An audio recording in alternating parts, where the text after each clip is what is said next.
আচ্ছা, আমাদের খুব ছোটোবেলায় যখন এই চাউমিন জিনিসটা নতুন নতুন বাড়িতে আসতো, তখন খুব সাধারণ কিছু ঘরোয়া উপকরণ দিয়ে মায়ের হাতের এই হলুদ চাউমিন তোমাদের বাড়িতে হতো, আমাদের বাড়িতে তো হতো, কিন্তু সেটাও মাঝে মাঝে। আর এই খুব সাধারণ চাউমিনই মায়ের হাতে তৈরি হয়ে আসলে সে এক স্বর্গীয় স্বাদ লাগতো। সেই রেসিপি তোমাদের সাথে শেয়ার করছি। Hello friends, welcome back to Aju and mom cooking and blogging. হলুদ চাউমিন তৈরি করার জন্য এখানে আমি 75 গ্রাম নুডলসের 3টে প্যাকেট নিয়েছি। এখানে 3টেই আমি প্যাকেট থেকে কেটে বার করে নেব আগে। আর আমি একটা অন্য দিকের গ্যাসে জল গরম করতে বসিয়েছি চাউমিনটাকে সেদ্ধ করার জন্য।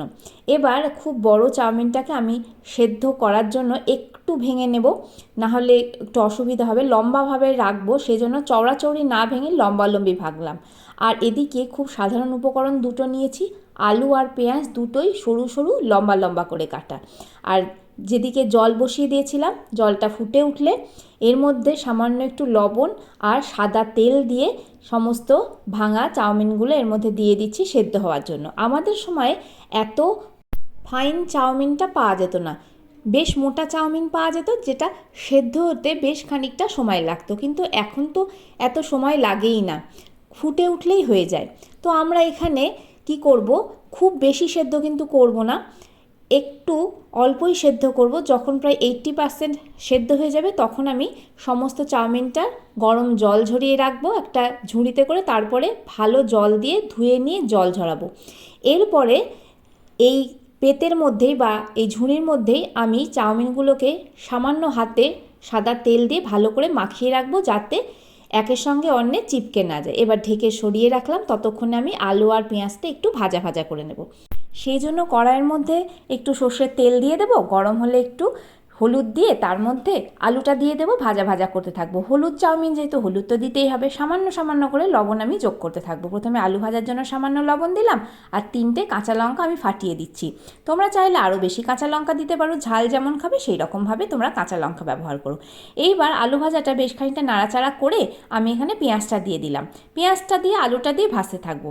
মাঝে একবার আর একটুখানি লবণ দিয়ে নেব, যাতে পেঁয়াজটাও বেশ একটু তাড়াতাড়ি গলে। আমাদের সময় তো এত কিছু উপকরণ ছিল না, খুবই সামান্য উপকরণে মায়েরা করে দিত, আর সেটা খেয়ে আমরা কত আনন্দ করতাম। এখনকার দিনের বাচ্চারা এই তো সাধারণ জিনিস খাবেই না, অসাধারণ জিনিস দিলেও তাদের কত আপত্তি। তোমরা মাঝে মধ্যে এভাবে চাউমিন করে খাইও, দেখো তো খাই কি না বলো। আমরা কিন্তু ছোটোবেলায় এভাবেই খেতাম, আমাদের ছোটোবেলাটাও ওরা একটু দেখুক। যাই হোক, এবার এর মধ্যে আমি একটু গোলমরিচের গুঁড়ো দিয়ে দিলাম।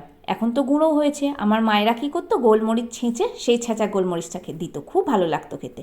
এবার যখন আলুটা সেদ্ধ হয়ে যাবে, পেঁয়াজটা ভাজা হয়ে যাবে, তখন আমি এর মধ্যে চাউমিনটা দিয়ে দেবো, যে সেদ্ধ করে রেখেছিলাম একটু তেল মাখিয়ে, সেই জন্য দেখো একটু তো লাগেনি। আর হ্যাঁ, সর্ষের তেল দিয়ে কিন্তু ভাজছি, তোমাদের একটু অবাক লাগলেও বলি, আমার মা কিন্তু সর্ষের তেলেই করতো, আমি সেইভাবেই করি। আর একটু ওই কাঁচা তেলের যে গন্ধটা তোমরা সবাই বলো বা অনেকে বলে পাই, না একটুও পাওয়া যায় না, বরঞ্চ সর্ষের তেল দেওয়ার জন্য যে সবজিটা দেয়া হয় সেটাও কড়াইয়ে আঁটে না, বা চাউমিনটা দেওয়ার পরেও কড়াই একদম পরিষ্কার থাকে ঝরঝরে, একটুও কিন্তু চাউমিন এঁটে যায় না, যেটা সাদা তেল দিলে এঁটে যায়। আবার অনেকে করে কি ননস্টিকিতে করে, তাদের কোনো অসুবিধা হয় না, কিন্তু আমি তো ননস্টিকটা খুব একটা ব্যবহার করি না। এবার ভালো করে নাড়াচাড়া করব, মাঝখানে একবার স্বাদ মতো লবণ আর একটুখানি গোলমরিচ গুঁড়ো দিয়ে দেবো। নাড়াচাড়া করতে যদি অসুবিধা হয় তাহলে আর একটা চামচ বা হাতা নিয়ে নিতে হবে। এবার ভালো করে একটা হাতা আর খুন্তির সাহায্যে আমি নাড়িয়ে চাড়িয়ে দিলাম, একটু ছাড়ানো ছাড়ানো হয়ে গেলেই ব্যাস, তাহলেই মিশে যাবে। এবার একটু স্বাদ নিয়ে নিলাম, একটু লবণ লাগবে মনে হলো তাই একটুখানি লবণ দিয়ে দিলাম। খুব সাধারণ উপকরণে এই চাউমিনটা তৈরি হয়। অবশ্য ছোটোবেলায় মা একটা লাস্টে টুইস্ট দিত, সেটা তোমাদের বলছি। যখন সমস্ত উপকরণগুলো মিশে যাবে, নুন গোলমরিচ, এবার এর মধ্যে মা দিয়ে দিত টমেটো সস, আমিও কিন্তু সেইভাবেই করছি। টমেটো সস দিয়ে দিচ্ছি 3 থেকে 4 চা চামচ মতো। এবার ভালো করে আবার মিশিয়ে নেব হাতা আর খুন্তির সাহায্যে। একদম শেষে এই সসটা দিয়ে মেশানোর জন্য না, এই যে সাধারণ চাউমিন, এটা খেতেও খুব অসাধারণ লাগবে। আর তোমরা যদি মনে করো একটু পরে চাউমিনটা খাবো, আবার কড়াই করে গরম করব, তাহলে চাউমিনটাতে শুটকো না হয়ে যায় বা শক্ত না হয়ে যায়, সামান্য একটুখানি জলের ছিটা দিও, জলের ছিটা দিয়ে তারপরে ঢেকে রেখো, তাহলেই দেখো পরেও চাউমিনটা গরম করার সময় একদম শক্ত হয়ে যাবে না।